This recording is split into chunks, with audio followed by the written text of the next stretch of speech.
Ootomo Katsuhiro is one of the greatest animation directors of all time, and his influence is felt across multiple generations. His works, such as Akira and Steam Boy, have inspired countless directors, further solidifying his image as a legendary director. But for this video, I would like to focus on his lesser-known titles, mainly his short films. I have picked 4 of his short films, which are Koji Chushi Meirei, as part of Meikyu Monogatari, Taiho no Machi, In Memories, the opening sequence in Robot Carnival, and Hino Yojin in Short Piece. Through these films, I would like to talk about the 4 distinctive characteristics that define his style, which are large scale, helplessness in the face of an overwhelming presence, tension, and last but not least, elaborate details and low chroma in tone.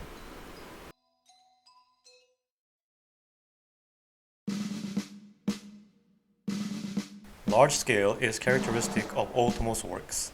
For example, in Koji Chushi Meirei, the protagonist goes to a construction site where he stands dwarfed over sprawling buildings and surrounding forests. In this particular scene, as the protagonist looks over the window, the sheer scale of the construction becomes evident. Another example can be found in this scene, where the protagonist tries to destroy the central computing unit that oversees the construction process. As he rides on an electrical cord to deliver the final blow to the computer, the gigantic size of the machine becomes obvious. In the opening scene of Robot Carnival, a giant machine appears in a peaceful village. Its unrealistically gargantuan size is contrasted by the village's tiny size, and the villagers stand in awe against the machine, which starts wreaking havoc on their village. In Taiho no Machi, the size of the city becomes apparent as the young boy and his father take the elevator. Also here, the gigantic cannon symbolizes the massive scale of the city. Finally, in Hino Yojin, the opening sequence shows the entire city and zooms in to show the protagonist, emphasizing the scale.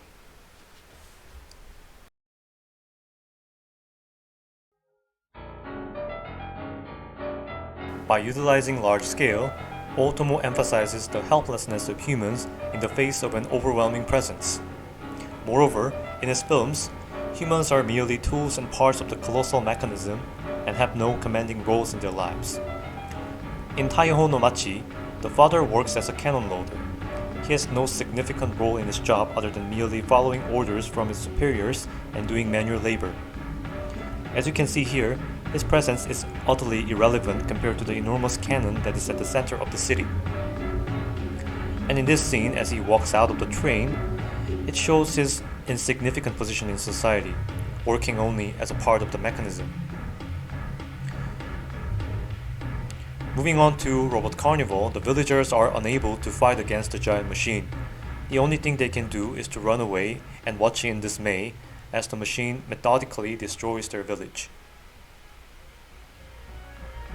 In Koji Chushi Meirei, the protagonist's repeated orders to stop construction are promptly silenced by the robot, and the construction process continues. The worker robots keep on working until they run out of fuel or break down, which looks oddly familiar to their human counterparts in other Ootomo films. In Hino Yojin, the woman is helpless against the fire that has engulfed the city. The only thing she can do is to run away from the fire and eventually meets her demise.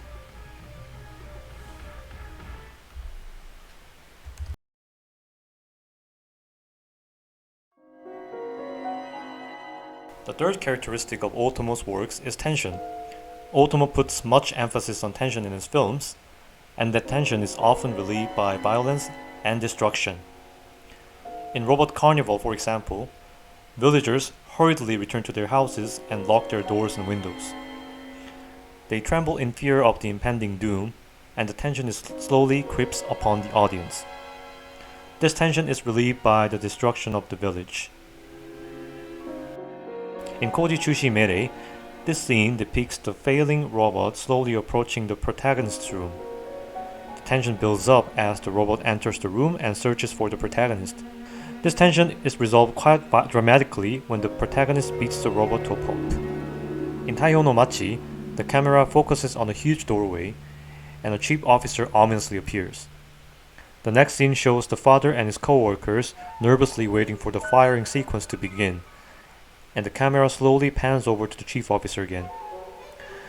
This tension is resolved by the loud noise of the cannon and the cheering of the workers in the factory. Lastly, in Hino Yojin, the female protagonist sighs as she thinks about her childhood friend who just got cut off from his family. She throws the fan, which lands inside the lamp and catches fire. As she screams in fear and opens the door, she discovers that the entire town is engulfed in fire.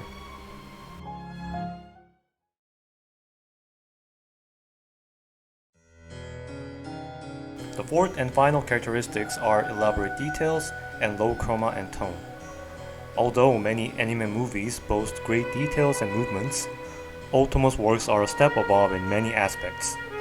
Even the smallest details in the background are not ignored, and subtle movements are expressed so exquisitely that they make the audience feel as if the characters and objects depicted were brought back to life.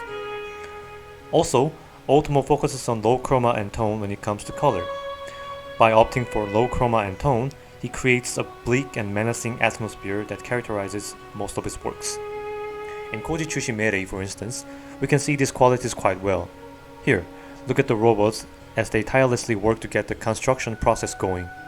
Extremely detailed machine parts, subtle and elaborate movements of the robots and construction equipment, and even small cracks on the buildings are visible. And the colors used here are lowly saturated and mostly grayish. Similarly, in Robot Carnival, these characteristics are present in the scene where the giant machine wreaks havoc on the village. The fireworks, explosions, robot orchestra, and robot dancers show exquisite details, and the colors used here are lowly saturated and gray as well. His other short films tell a similar story with elaborate details and movements combined with low chroma and tone. These details and color usage separate Ootomo's films from many other anime movies, which either lack these qualities or fail to reach a similar level. Ootomo Katsuhiro has produced some of the most renowned works in anime history, and his contributions to the industry are immeasurable. His distinctive style and characteristics can be observed in most of his works, which include his short films. By knowing more about his style, we can appreciate his works more, which I think is important. Thank you for watching.